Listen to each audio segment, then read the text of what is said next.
There is a particular kind of quiet that gathers in a room when the day has finally let go of you. The light has thinned to the color of weak tea. The walls, which all afternoon stood plain and ordinary, soften now into something closer to memory, holding the warmth they collected hour by hour. Outside, whatever world there is moves more slowly. A door closes far away. A distant engine hums and then forgets itself. The air in the room presses gently against your skin, neither cold nor warm, simply present, the way an old companion is present, asking nothing of you. You can feel the weight of your own shoulders settling. You can feel the small, patient thud of your pulse in your wrist, in your throat, in the soles of your feet. Somewhere, a clock keeps time you no longer have to count. The hour belongs to no one in particular, which is to say it belongs, for once, to you. Tonight, we are going to sit inside that kind of stillness and let it carry us a long way from here. We are going to drift slowly toward a place where the wind moves over old stone, where lanterns flicker in small square windows set high above sleeping valleys, where a sentry leans against a parapet and watches the moon rise behind a ridge of distant hills. We are going to walk in our minds, along a wall that climbs the spine of mountains and threads through grasslands and crosses deserts the color of bread crust. We are going to listen for the sound of a brick being laid into mortar, for the soft step of a soldier on cold stone, for the low murmur of a kitchen at the base of a watchtower as a pot of millet begins to simmer over coals. There is no hurry in any of it. There is only the slow turning of a long, long story, told in a quiet voice, while the night arranges itself around you like a soft cloth folded carefully over a bowl. So let your breath grow longer. Let your shoulders drop a little further into whatever holds you. Let the lights of your own room dim in your awareness, until the only light is the one you imagine, far away in time, glowing in a small lamp at the top of a stone tower on the edge of an ancient empire. The wind out there is gentle tonight. The stars are coming out one by one above the ridges.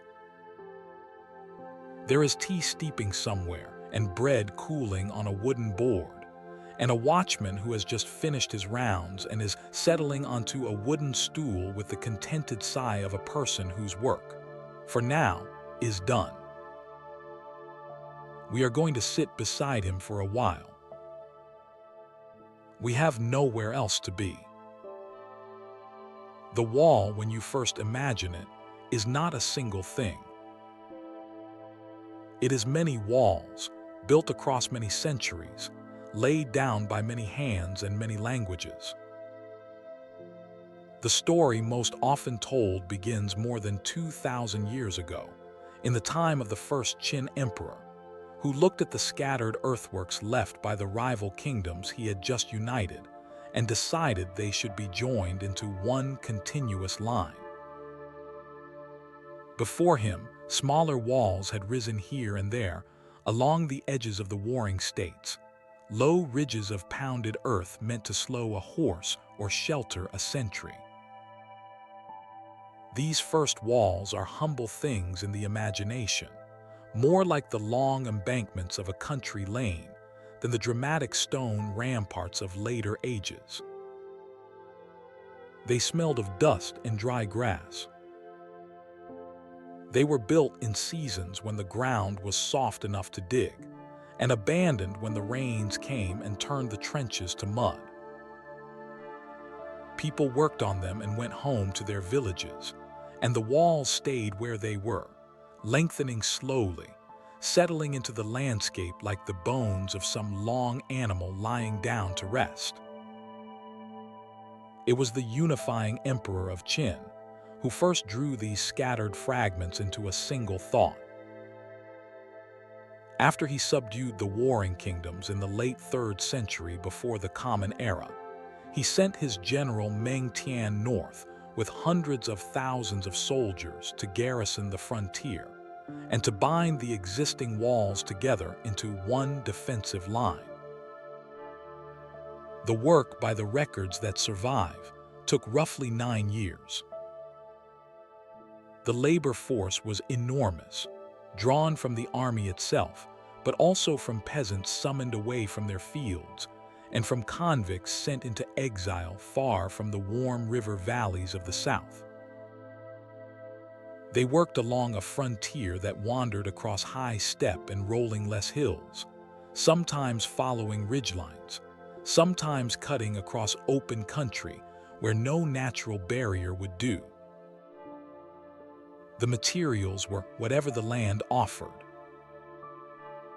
In the soft yellow earth of the north, they pounded layers of soil between wooden frames until the walls grew tall and dense, almost as hard as stone.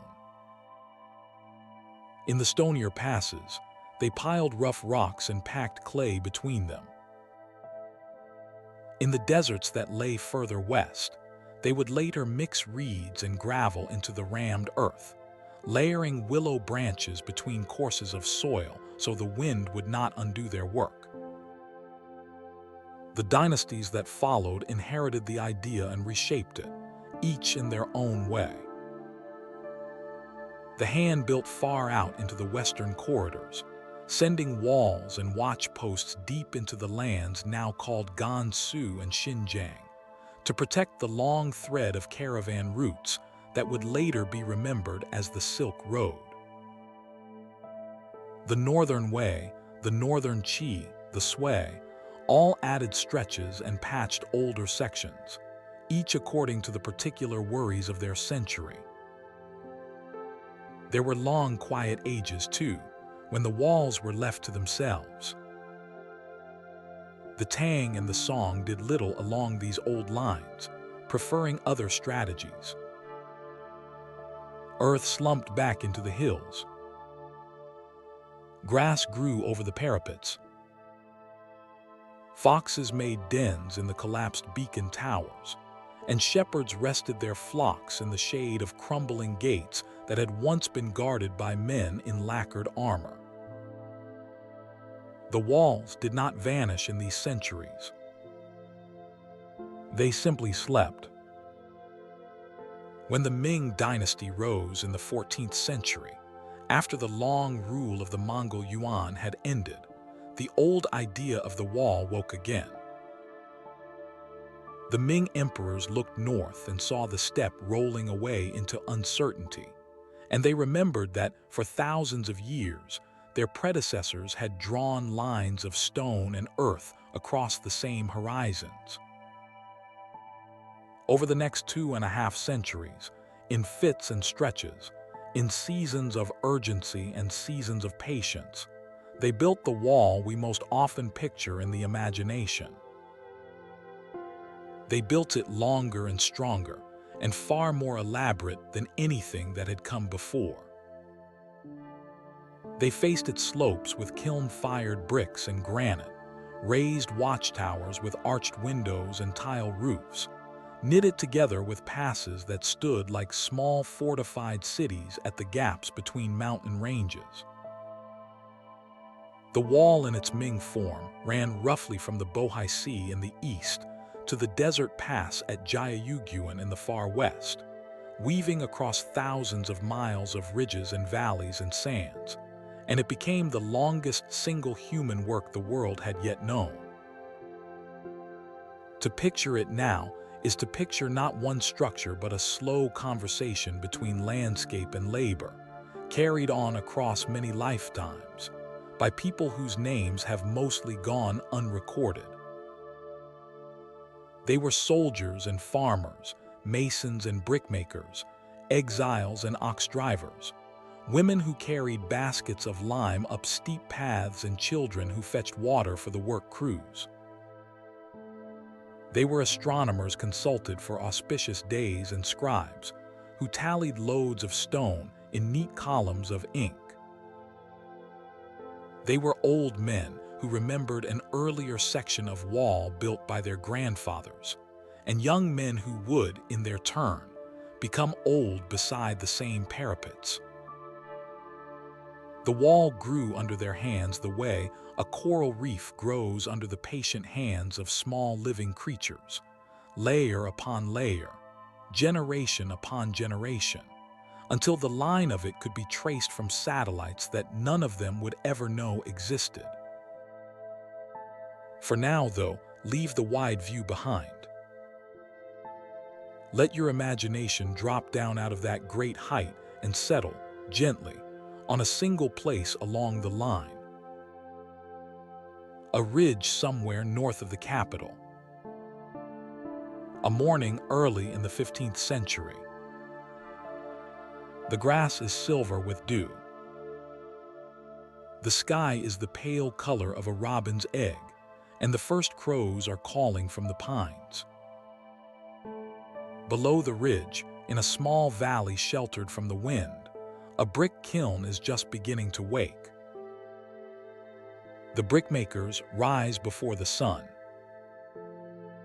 Their work belongs to the cool hours, when the clay is still soft from the night's damp, and the kilns have not yet thrown back the day's heat. The kiln stands like a low, round house at the edge of the workyard, its mouth darkened by years of fire, its walls patched and repatched with fresh mud. Beside it lie the molds, simple wooden frames with iron-bound corners, each sized to make a single brick. The clay has been digging for weeks from a pit by the stream, mixed with sand and a little chopped straw, and worked underfoot until it has the smooth heaviness of dough.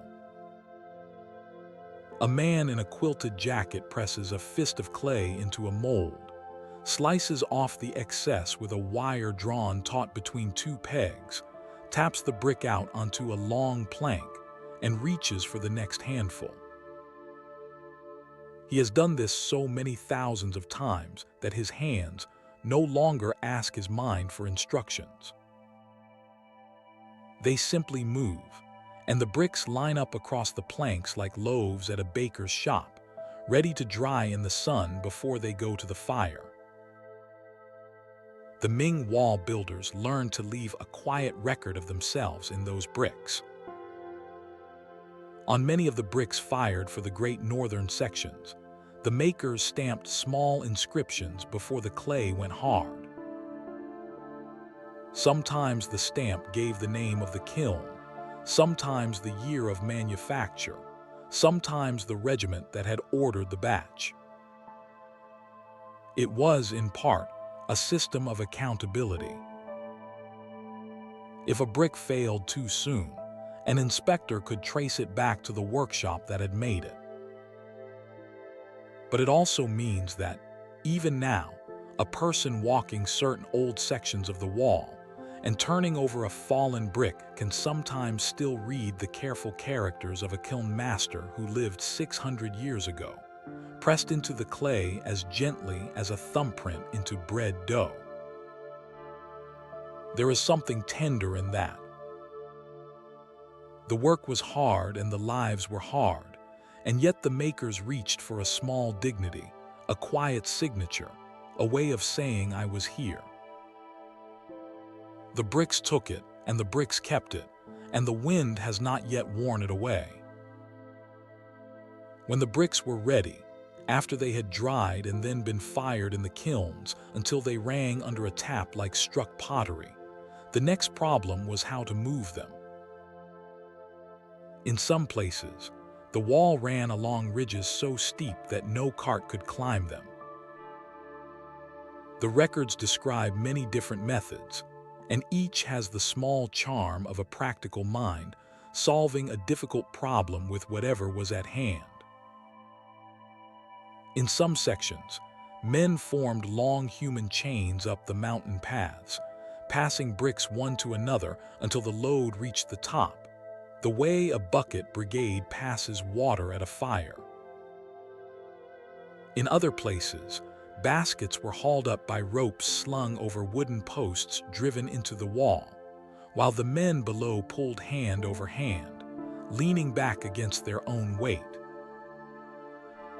Donkeys carried baskets of lime along the gentler tracks, and there is a charming old account that goats, with their patient surefootedness, were sometimes loaded with small bundles of bricks tied to their backs and sent up the steepest paths where even mules could not go. Whether or not every detail of that story is exactly true, the image of it lingers. A long line of small, horned animals climbing carefully through the morning mist with the future of the wall on their backs. The mortar that held the bricks together was the work of another set of hands. The Ming builders refined an older recipe into something remarkable. They mixed slaked lime with sand and clay, and into that paste they sometimes folded small quantities of sticky rice gruel, the same gruel a peasant family might cook for breakfast. The starches in the rice formed long molecular chains within the mortar that bound the lime grains together with extraordinary tenacity. The masons themselves did not, of course, speak of molecules. They spoke of mixtures that held and mixtures that did not, of pots that smelled right and pots that did not, of a paste that felt the right amount of slippery between thumb and trowel. They knew, by long teaching from their own masters, that this particular mix would resist the rains and the freezes and the slow, patient grip of frost. They were, without naming it, practicing a kind of chemistry, and the wall that stands in many places 6 centuries later is the proof of how well they understood their craft. In the workyard at the base of the kiln, the day moves through its small rhythms. A boy carries water from the stream in a yoke across his shoulders, the buckets swaying with his footsteps. An old woman tends a small fire under a black iron pot, where a thin barley porridge thickens slowly. A foreman walks the lines of drying bricks, turning a few that have begun to warp. The smell of the place is a particular smell, soft and earthy, made of wet clay and wood smoke and the faint sourness of fermenting straw. By mid-morning, the sun has climbed high enough that the workers shed their outer jackets and hang them on the rough fence around the yard. By midday, the kiln is roaring quietly, and the men sit in its lee with bowls of porridge and small pieces of pickled vegetable, eating without much talk, listening to the steady breath of the fire. Above them on the ridge, the wall continues to grow, one brick at a time, one bowl of mortar at a time, one quiet morning into another. Up on the ridge, where the wall is taking shape, the masons work with a different rhythm. They move in small teams, 3 or 4 to a stretch, calling out short instructions to each other in voices made low by long acquaintance. The wall in this place is wide enough at the top to allow several horses to walk abreast, broad enough in some sections that a small cart can pass along it. The outside face is faced with the fired bricks brought up from the kiln below, and the inner core is filled with rubble and tamped earth, layer upon layer, each layer pounded down by men with heavy wooden mallets until it rings hard underfoot.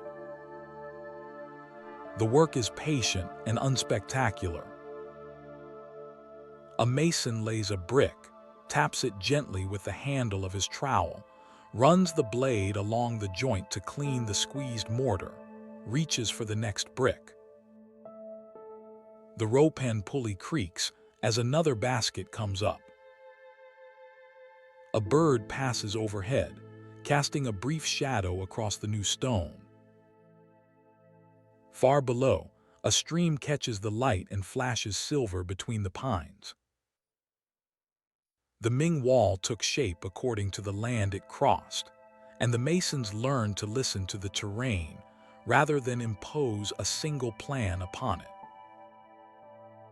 Where the mountains rose into sharp ridges, the wall climbed with them and used the natural rock as part of its foundation. Where rivers cut deep gorges, the wall paused and gave way to the river, then resumed on the far bank. Where the country opened into broad valleys, the wall thickened and stood high above the grass, wide enough for towers and gates and small garrison forts. In the western deserts, the wall became a low ridge of rammed earth, layered with brushwood and faced with packed clay, designed to hold against the slow wear of sand rather than against the assault of armies. The wall, in its honesty, became many walls. It bent itself to the country it crossed, and the country, in turn, bent itself a little to the wall, paths shifting to meet the gates, villages clustering at the base of the watchtowers, fields spreading out in the protected lands behind. The watchtowers themselves were the small punctuations of this long sentence written across the land. In the most heavily fortified sections, the great Ming general Jiayuguan oversaw the construction of more than 1,000 new towers along a single stretch between Shanhai Pass and Changping in the years between 1567 and 1570, transforming a tired earthen wall into the brick-faced ridge that visitors still know. Each tower was placed within sight of its neighbors, so that a signal lit at one could be answered at the next, and the answer carried on, tower by tower, all the way to the capital.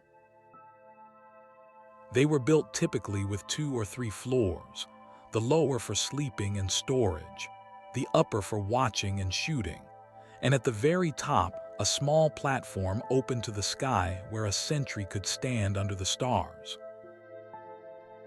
The walls were thick. The windows were narrow and arched.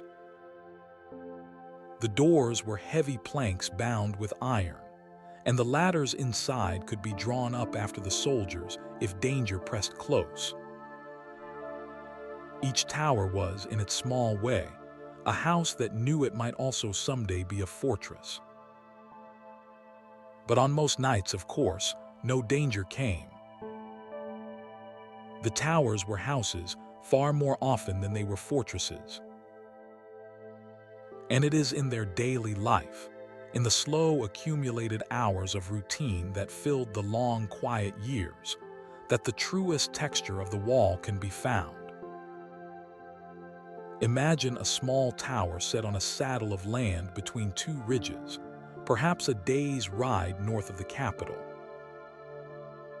It is square, built of stone at its base and brick above, with a tiled roof that curls gently up at the eaves in the style of the country houses of the lowlands, as if even here the masons could not quite resist a small gesture of grace. A wooden door faces inward, away from the step. A short flight of stone steps leads up to it.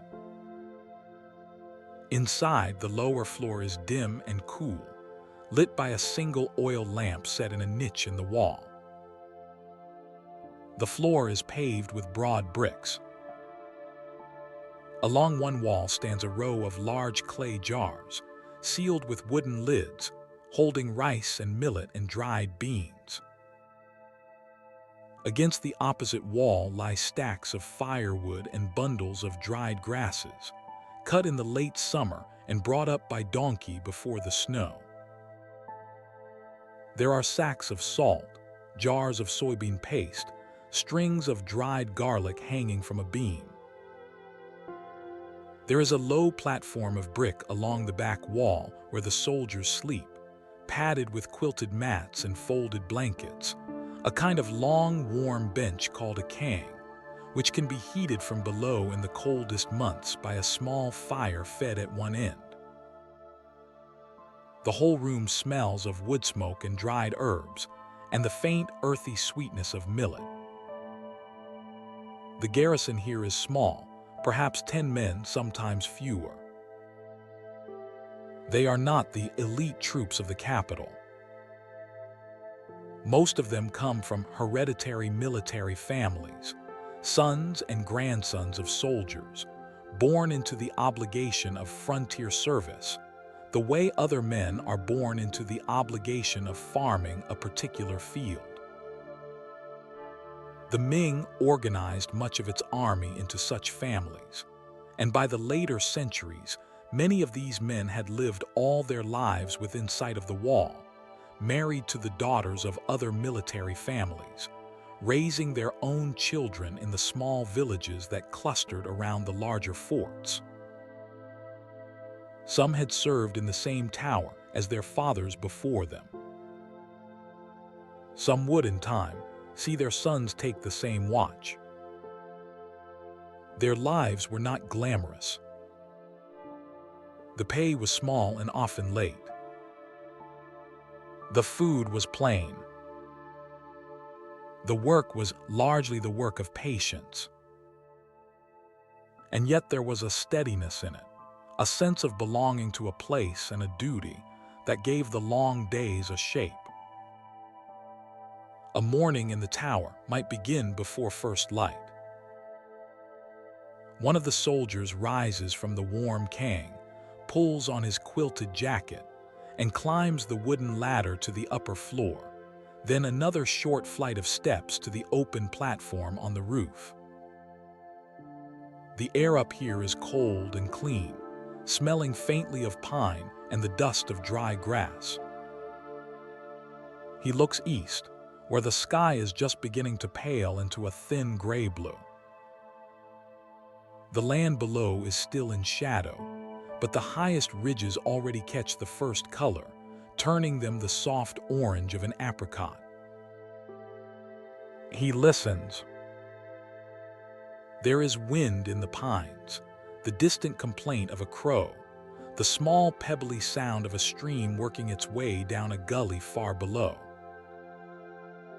There is no smoke on the horizon, no movement on the long slope toward the steppe. The night has passed without incident, as nearly all nights do.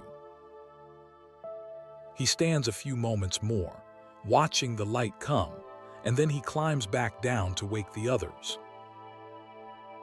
Below, the day begins in small ways. A pot of water goes onto the brazier for tea. Yesterday's millet, left over in a covered crock, is warmed with a little water and a handful of salted vegetable. Someone goes outside to fetch fresh water from the cistern at the base of the tower, where the previous evening's ice has formed a thin lid that he breaks with a stone.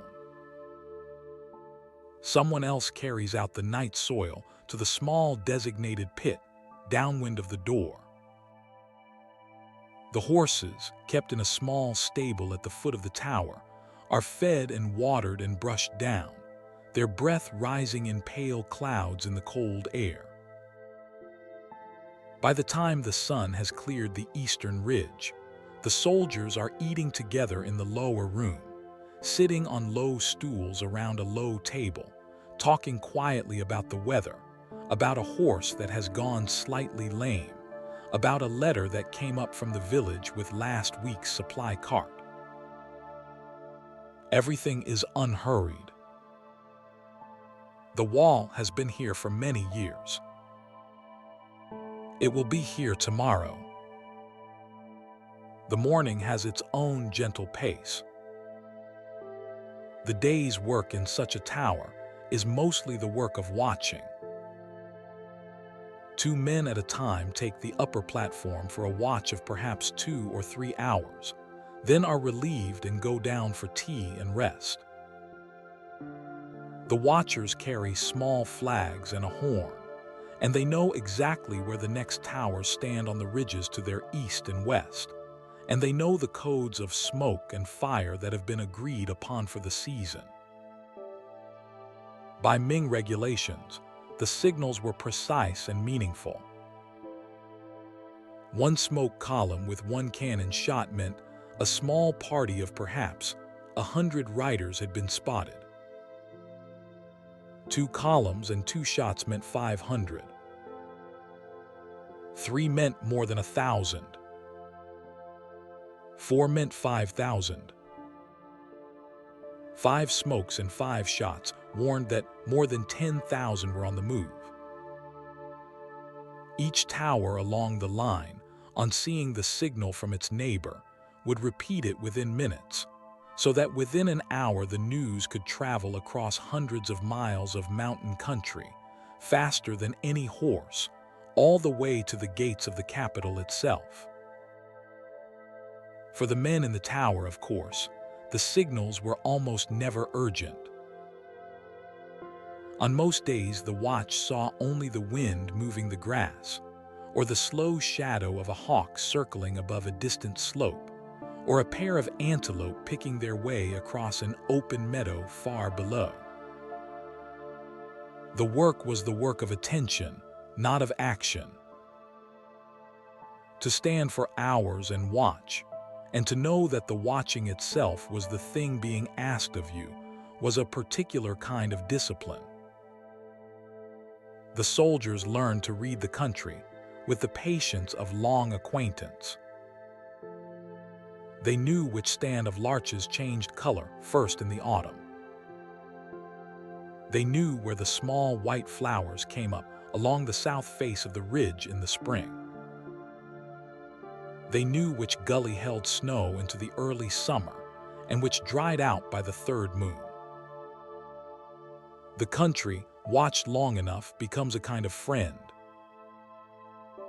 At noon a meal was taken, plain and warming.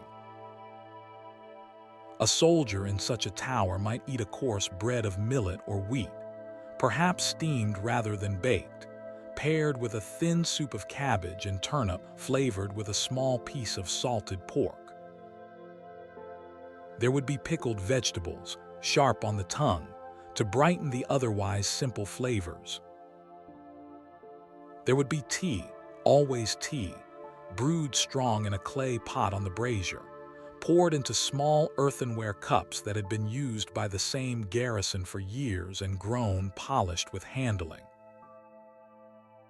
In the warmer months, a few vegetables came up from the small kitchen gardens at the base of the larger forts, where retired soldiers and their families grew scallions and gourds and small bitter melons.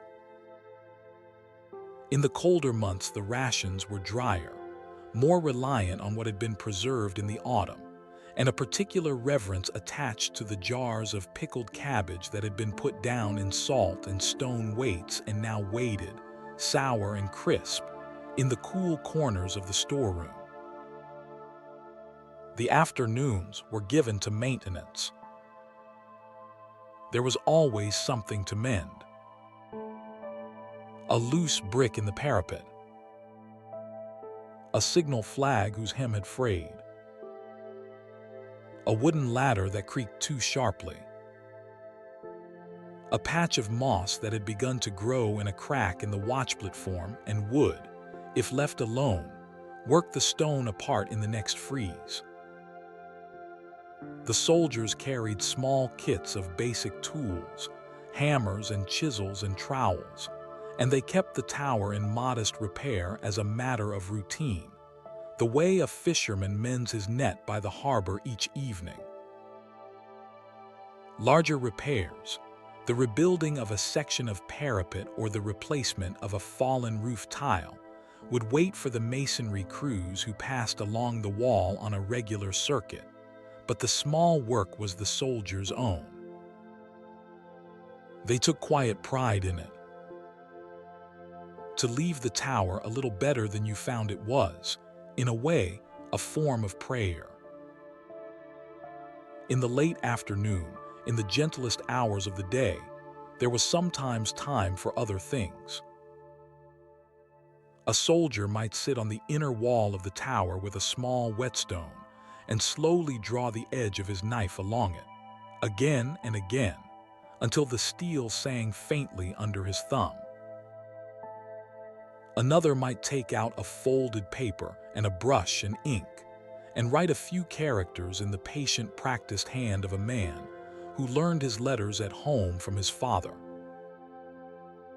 Some kept small carved wooden pieces and played a quiet game with another soldier on a board scratched into the stone.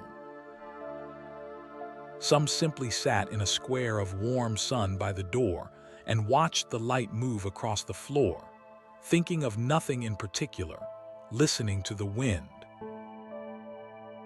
In the long, calm years of the Middle Ming, when the frontier was quiet and the patrols brought no alarming news, the towers settled into a slow, almost monastic rhythm. The men were not monks, of course. They had families and worries and small private griefs. But the place had something of the stillness of a monastery about it. The work of being awake to the country, of holding a small lit lamp at the edge of an empire, was, in its own quiet way, a contemplative life. When evening came, the watch changed and the cooking fires were stirred up again.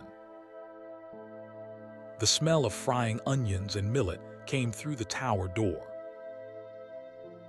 Outside, the western sky filled with the color of beaten copper, and the mountains turned the deep blue-purple of plums.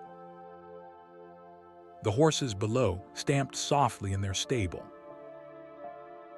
The first stars showed themselves above the ridges, one and then two, and then a slow scatter.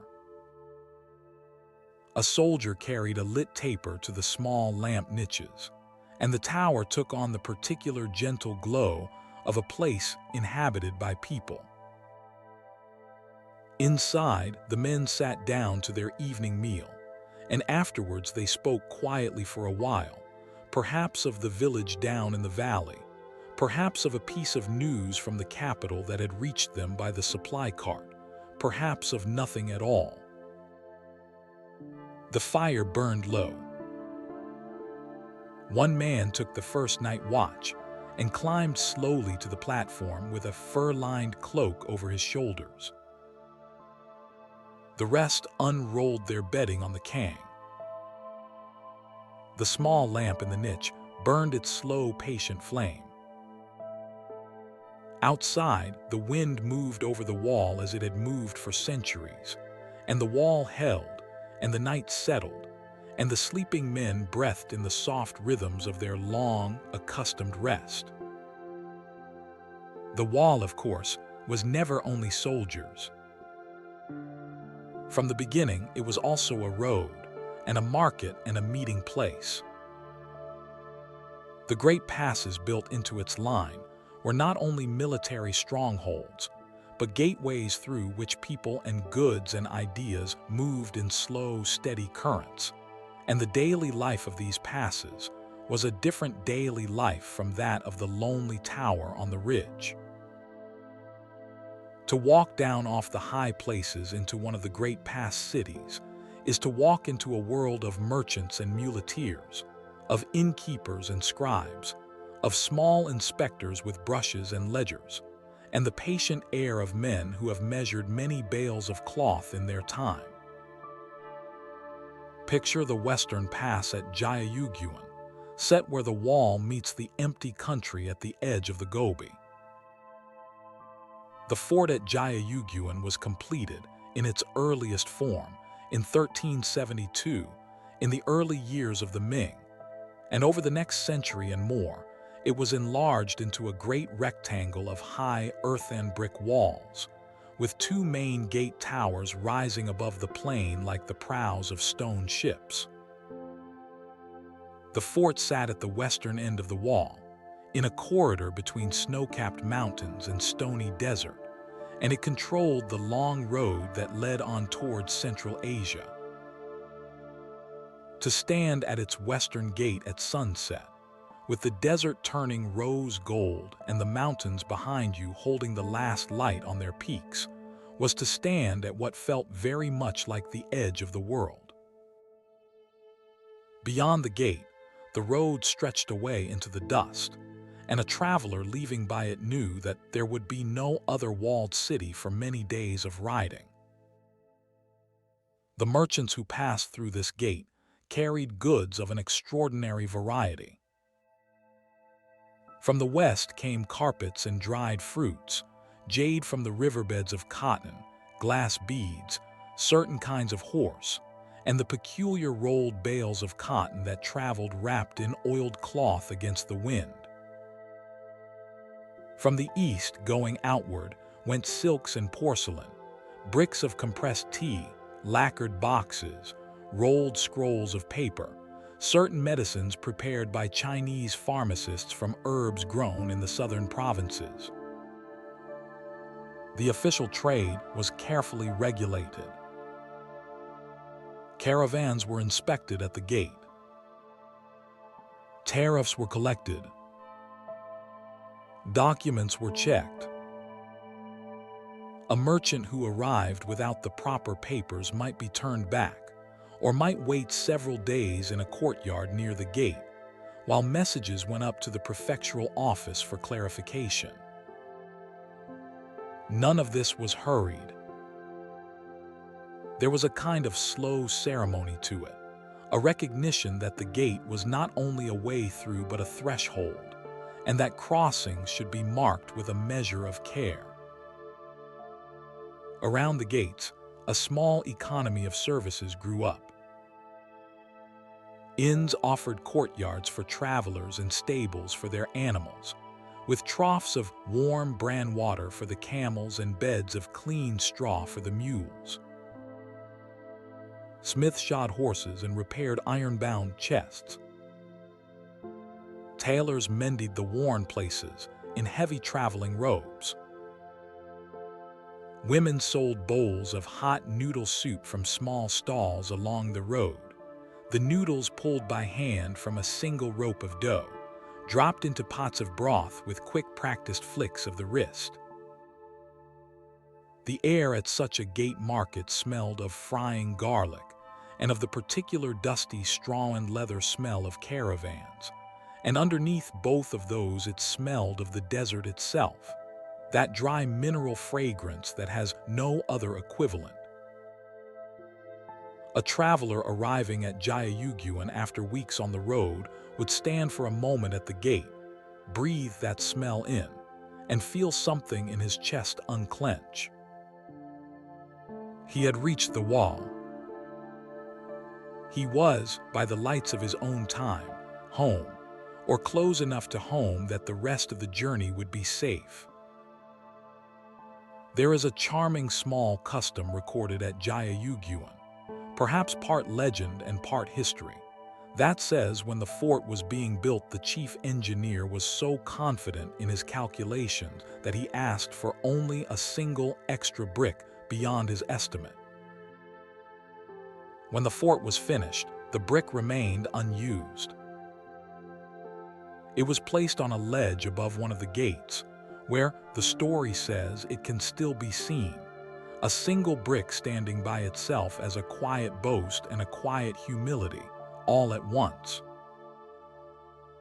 Whether the story is exactly true or has grown somewhat in the telling matters less than what it expresses, which is the careful pride of the people who built such places.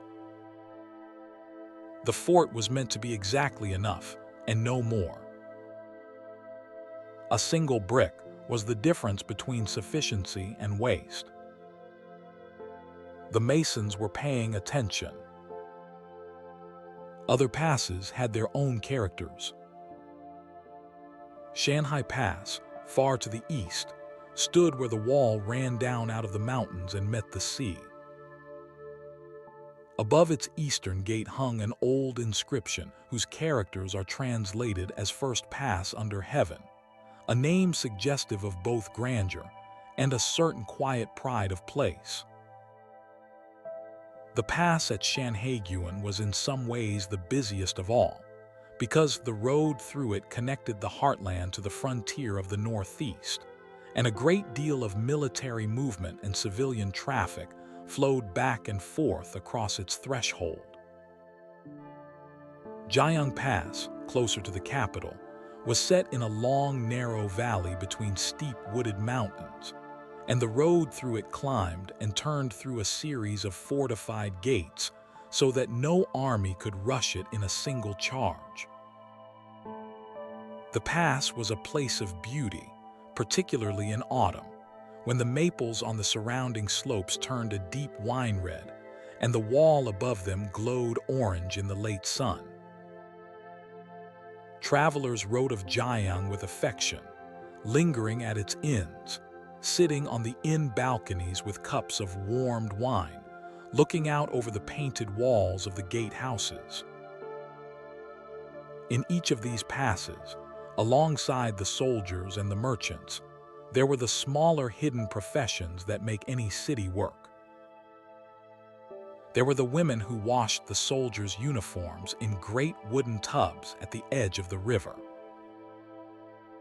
There were the boys who carried baskets of firewood on bent shoulders from the lower town up to the kitchens of the garrison. There were the carters who hauled bricks for the latest repair, the blacksmiths who shaped the iron plates that bound the great wooden gates, the apothecaries who dried herbs in the back rooms of small shops and sold powders for fever and for sleeplessness, and for the kinds of small bodily aches that come from long work in the cold.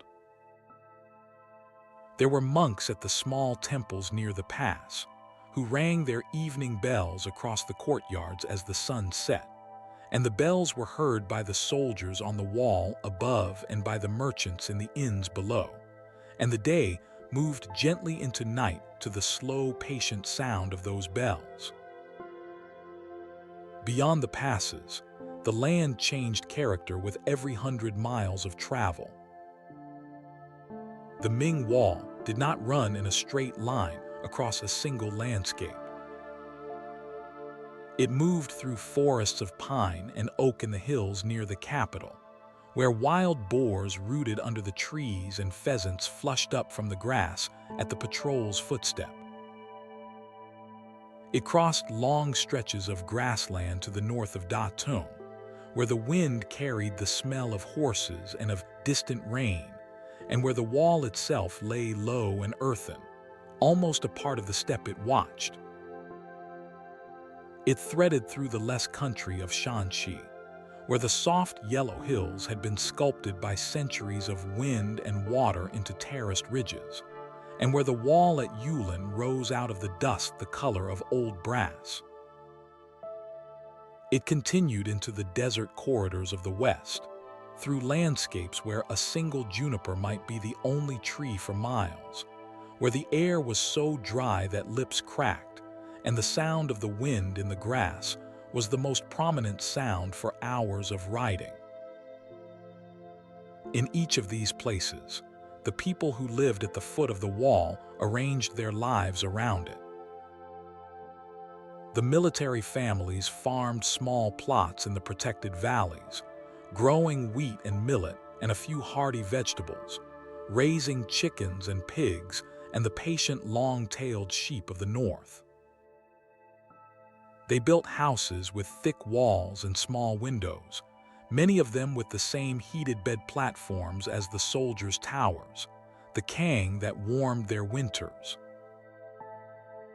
They drew water from wells dug deep into the less. They made vinegar and soybean paste and pickled cabbage in earthenware crocks set in the cool corners of their kitchens. They wove cloth on small looms by lamplight. They sent their sons up to the towers when their turn came, and welcomed them home for the new year with steamed buns and small cups of wine. Their lives, like the wall above them, were patient and unspectacular, and woven deeply into the rhythms of the seasons. The supply system that kept the wall fed and stocked was itself a quiet wonder. Carts and pack animals moved up the long roads from the agricultural heartland, carrying grain and salt and cloth and weapons. Each garrison was responsible, in part, for growing some of its own food in the lands behind the wall, a system the Ming called the military farm. Soldiers who were not on watch worked the fields alongside their families, plowing in the spring and harvesting in the autumn, just as their farming neighbors did. In good years, this system kept the garrisons well fed, without the need to haul every grain of rice from the south. In bad years, when the rains failed or the locusts came, the supply carts from further away grew more important, and the men in the towers ate more sparely. The records show that in the lean years certain garrisons were paid late, sometimes very late, and the soldiers wrote home asking after the small silver pieces that should have arrived and had not. Yet the work continued. The towers were manned. The signals were watched. The wall, season by season, held its long, quiet line. There are quiet pleasures in the records of frontier life that have nothing to do with war and everything to do with the texture of an ordinary year. There is a Ming-era account of a soldier at one of the western forts who kept a small flock of chickens behind his quarters, and who was teased by his fellows for the precise way he counted them each evening. There are records of the small plays that were sometimes put on at the larger garrisons during the New Year festival, with soldiers playing the roles of officials and courtesans and ghosts, the audience laughing in the warm lamplight while snow gathered in the courtyards outside. There are records of paintings and calligraphy made by frontier officers in their off-duty hours, some of which still survive, with the small inscriptions in a corner, painted at the Watchtower of such and such a pass, in such and such a year, on a clear evening after the rain. There are letters home, full of polite inquiries after the health of grandparents and small reports of weather and food, which sound very much like letters home from any soldier of any era. The soldiers were people. The wall did not change that. There is one detail that lingers particularly in the memory. Many of the bricks in the Ming wall, especially in the carefully built sections near the capital, were inscribed not only with the marks of the kilnmasters, but, here and there, with the marks of the soldiers and laborers who laid them. A man who set a brick in place in some sections would scratch a small character into the mortar before it set, his name or his place of origin or simply a word. These marks are not easy to find. They were not meant to be conspicuous. But they are there, hundreds and thousands of small private signatures in the joints of the wall, each one a small whispered word from a person who lived and worked in a particular hour of a particular year, 600 years ago, on a windy ridge under a wide sky. The wall is full of such whispers.